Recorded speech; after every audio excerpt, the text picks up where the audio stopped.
हाँ जी, नमस्कार दोस्तों। धूम स्टडी पॉइंट में आपका स्वागत है। इलेक्ट्रिकल से रिलेटेड इंटरव्यू में पूछे जाने वाले क्वेश्चन लाए हैं। चलिए जान लेते हैं कौन सा क्वेश्चन है। क्वेश्चन नंबर 1, घरेलू वायरिंग के प्रकार, टाइप ऑफ हाउस वायरिंग। चलिए इसके बारे में जानते हैं। घरेलू वायरिंग करने के भी बहुत से प्रकार होते हैं, जिसमें से आजकल अधिकतर प्रकार पुराने हो चुके हैं, यानी कि कम प्रयोग में लाई जाती है, या कहें तो उपयोग में ही नहीं लाई जाती है। लेकिन हमें यह जानना जरूरी है कि वायरिंग किस किस प्रकार से की जाती है। वायरिंग के निम्न प्रकार होते हैं। Number 1, cleat wiring. Number 2, casing capping wiring. Number 3, batten wiring. Number 4, lead sheathed wiring. Number 5, conduit wiring. चलिए इन सभी के बारे में एक एक करके जान लेते हैं। क्लीट वायरिंग के बारे में जानते हैं। इस क्लीट को लकड़ी की कुली से दीवार में फिक्स किया जाता है तथा इसकी क्लिप से होते हुए तार को ले जाता है, और अतः सामान्यतः एक क्लीट से दूसरे क्लीट की दूरी 30 सेंटीमीटर रखी जाती है। इस प्रकार की वायरिंग में VIR केबल या PVC केबल का उपयोग किया जाता है। चलिए इसके बारे में आप समझ चुके होंगे, और इसके बारे में लाभ और हानियां के बारे में जान लेते हैं। सबसे पहले हम लाभ के बारे में जानते हैं। नंबर 1, इसे आवश्यकता पड़ने पर केबिलों पर परीक्षण आसानी से किया जा सकता है। नंबर 2, इसमें वायरिंग के समय बची हुई सामग्री को पुनः प्रयोग में लाई जा सकती है। नंबर 3, यह मेथड सबसे सस्ती और सरल होती है। नंबर 4, इसमें केबलों को आसानी से बदला भी जा सकता है।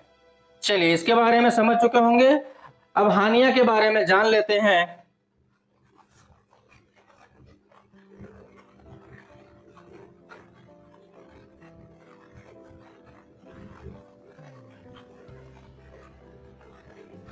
इस प्रकार की वायरिंग देखने में थोड़ा सा भद्दा लगता है।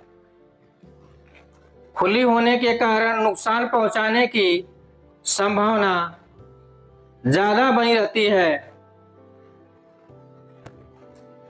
खुली, धुआं, तेल और नमी युक्त स्थानों पर केबल जल्दी खराब हो जाता है। इस प्रकार की वायरिंग जल्दी खराब होने की संभावना होती है।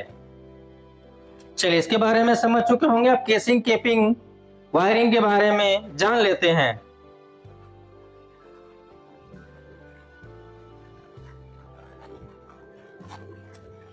इस प्रकार की वायरिंग तार को ले जाने में लकड़ी के बने केसिंग केपिंग का इस्तेमाल किया जाता है। आप चित्र में देख सकते हैं कि लकड़ी की केसिंग और केपिंग दिखाया गया है। चलिए इसके लाभ के बारे में जान लेते हैं। वायरिंग किया लीड साइडेड तथा कंड्यूट पाइप विधि वाली वायरिंग से सस्ती होती है। इसमें फॉल्ट का लोकेशन आसान से ट्रैक किया जा सकता है। इसमें वायरिंग आसानी से किया जा सकता है तथा साथ ही अगर कोई तार बदलने की आवश्यकता हो तो हम आसानी से बदल सकते हैं। चलिए हानियां के बारे में समझ लेते हैं।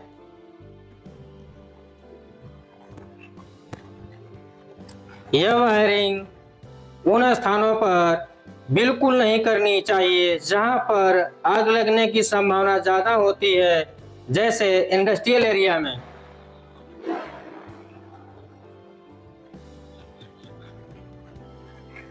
यह वायरिंग उन स्थानों पर बिल्कुल नहीं करनी चाहिए जहां पर नमी ज़्यादा होती है, क्योंकि नमी के कारण लकड़ी जल्दी से खराब हो जाता है।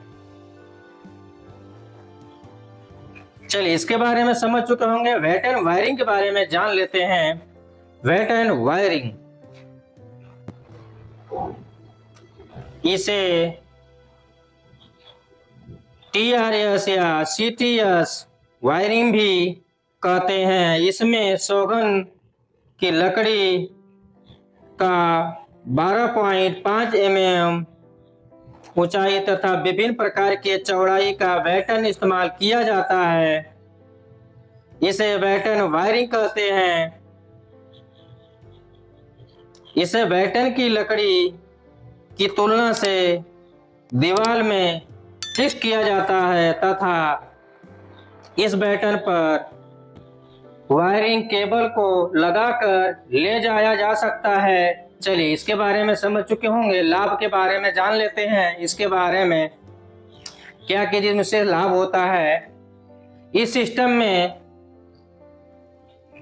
कार की वायरिंग सामान्यतः बहुत ही सरल होती है।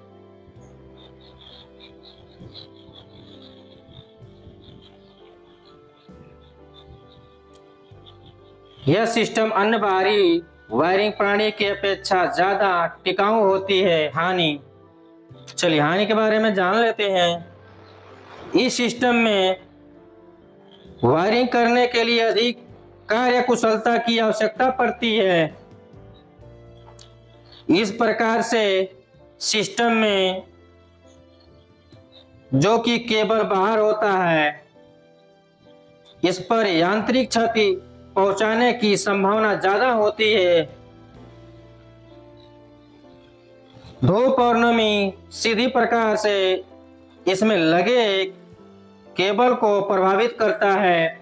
चलिए इसके बारे में समझ चुके होंगे। अब चलते हैं नेक्स्ट पर, लीड साइडेड हाउस वायरिंग। इसके बारे में जान लेते हैं। इस विधि बिल्कुल बैटन वायरिंग की तरह होती है।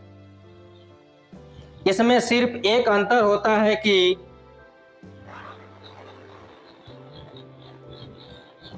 इसमें वायरिंग में उपयोग होने वाले केबल के लेड शेडेड केबल का इस्तेमाल किया जाता है। वायरिंग की सिस्टम ऐसे स्थानों पर की जाती है जहां पर ज्यादा यांत्रिक क्षति पहुंचने की संभावना होती है। इससे साथ ही यह नमी युक्त स्थानों पर ज्यादा अच्छे से प्रभावित होता है। चलिए इसके बारे में समझ चुके होंगे। अब लाभ के बारे में जान लेते हैं। यदि इसमें भू संपर्क या अर्थिंग अच्छी रखी जाए तो यह काफी हद तक टिकाऊ होती है। यह सिस्टम एक प्रकार के सरल और सुंदर भी होता है।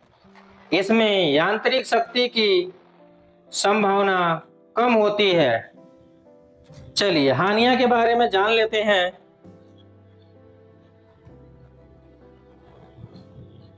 इस प्रकार की वायरिंग में कार्यकुशलता का होना आवश्यक होता है। अन्य प्रकार का बैटन वायरिंग की अपेक्षा ज्यादा महंगी होती है।